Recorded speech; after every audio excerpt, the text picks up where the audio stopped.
Si on devait se lever tous les matins avec la certitude que nos emmerdes sont éternelles...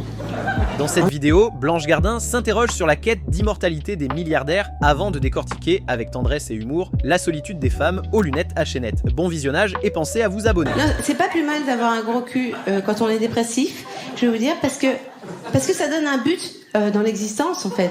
Maigrir, on sait pourquoi on se lève le matin, c'est ça. Et quand on a un but dans la vie, on se suicide moins. Moi, je me suicide beaucoup moins qu'avant, vraiment. Alors bon, c'est aussi à cause de tout ce qui se passe aussi depuis quelques années là. Le djihadisme, pray for Paris, pray for toutes les capitales où ça se passe. Là, je suis un peu paumée moi spirituellement, c'est vrai. Et du coup, je me dis, le suicide, c'est risqué peut-être un peu. Hein. C'est vrai, c'est une belle idée en soi, le suicide. Attention, hein, c'est une très belle invention. Quand t'es au bout de ta vie, que tu te dis, bon, visiblement, l'existence, c'est quelque chose qui n'a pas été fait pour moi. Tu te dis, bon, au pire, si ça tourne mal, j'ai l'option suicide, je peux le faire. Hein. C'est une idée qui est très réconfortante, en fait. Mais si le doute spirituel intervient, alors là, c'est plus du tout une idée réconfortante, parce qu'on se dit, mais t'imagines, tu te suicides, et boum, il y a une vie après la mort, en fait. Encore cette merde. Non, c'était pas le projet en fait. En fait, t'as intérêt d'aimer la vie si tu te suicides en fait, parce que c'est peut-être pour toujours que tu te la cognes après. Moi j'ai très peur de la vie éternelle. À cause de ça, et en plus ils sont tous dessus là. Ça y est, c'est le projet. Ils sont tous dessus. Ils veulent supprimer la mort. Hein. Pour de vrai, c'est une vraie information. Google investit des milliards de dollars dans la recherche contre la mort. Hein. Mark Zuckerberg, notre père à tous, investit une grande partie de sa fortune dans la recherche pour la vie éternelle. C'est fascinant quand même. Hein. Il y a les 3/4 des habitants de cette planète qui a l'espérance de vie d'un labrador cancéreux à peu près. Et dans la Silicon Valley, on est là, ça fait chier de mourir d'un cancer à 85 ans.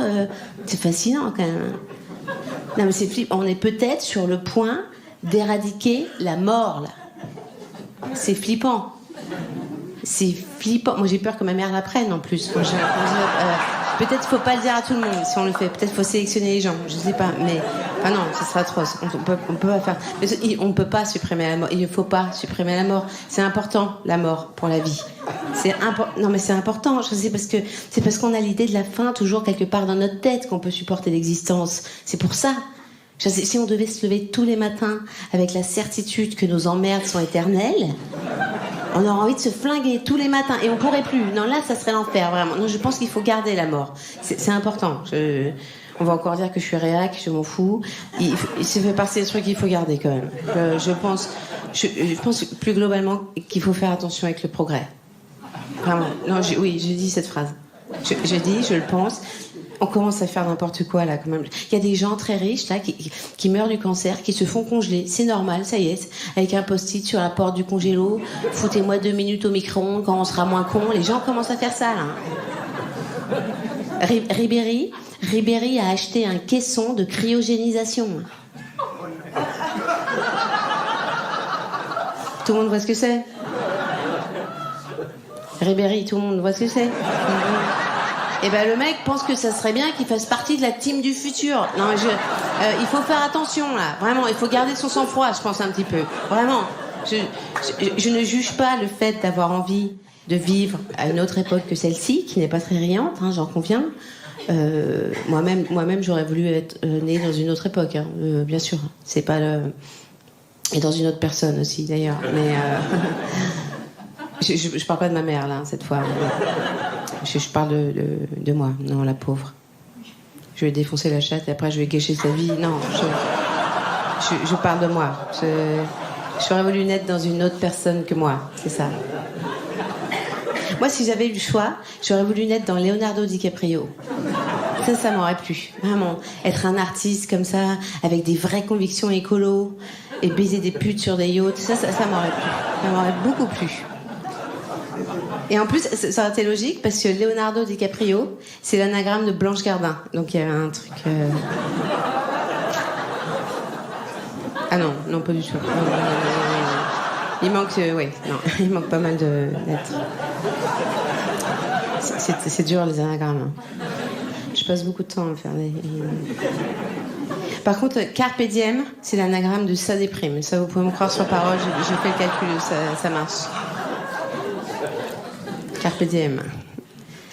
C'est la mode, hein. Carpe diem, il faut profiter, il faut profiter. C'est pas très bon signe, hein. C'est parce que... Moi j'ai essayé de profiter du moment présent, de cueillir dès aujourd'hui les roses de la vie, tout ça.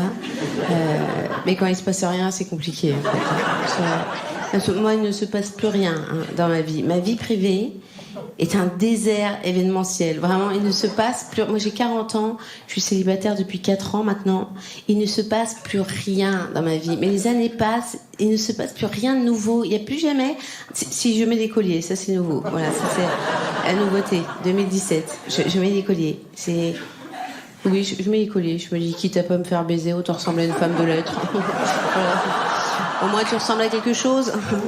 Pas à quelque chose de génial, mais à quelque chose d'identifiable pour les gens, quoi. Les gens se disent, tiens, une femme de lettres. Bon, je me dis, ça c'est bien. J'existe. Je suis à 2 doigts des lunettes avec les chaînettes, là. Je sens que ça va m'arriver. Je sens que ça va arriver. Mais c'est pas grave en même temps, parce que je trouve ça touchant comme objet. Non, les lunettes avec la chaînette, c'est vrai, c'est touchant cet objet. C'est quand même un signe extérieur de solitude extrême, cet objet. Enfin, je veux dire, les lunettes avec la chaînette, c'est pour moi... c'est surtout un signe de niveau de gestion de la solitude qui m'intéresse beaucoup. J'en ai quand même affaire à une nana qui vit seule, qui est complètement bigleuse, hein, qui a égaré ses lunettes un jour dans son appartement comme ça, qui a vécu 3 jours en panique totale, essayé de chercher la sortie, qui n'a pas trouvé, qui s'est dit je vais crever là, on va me retrouver par l'odeur, quoi. Les pompiers vont me ramasser à la pelle dans 3 semaines, c'est ça qui va se passer. Elle est là, elle a probablement fini les 4 fers en l'air dans son couloir à gémir, c'est fini, elle est comme ça. Dans un ultime instinct de survie, elle cherche à tâtons sous la commode la gamelle du chat pour se nourrir. Et une dernière fois, comme ça, elle retombe miraculeusement sur ses lunettes. Et elle se dit qu'à cela ne tienne, je me les arrime au corps, ces lunettes. Je veux vivre. C'est ça qu'elle se dit. Le premier objet devait être un peu fou, ça devait être fabriqué avec de la ficelle à gigot, du gros scotch marron, il y avait un truc un peu... Il y a une rage de vivre chez ces nanas qui m'intéresse beaucoup, moi. C'est vrai.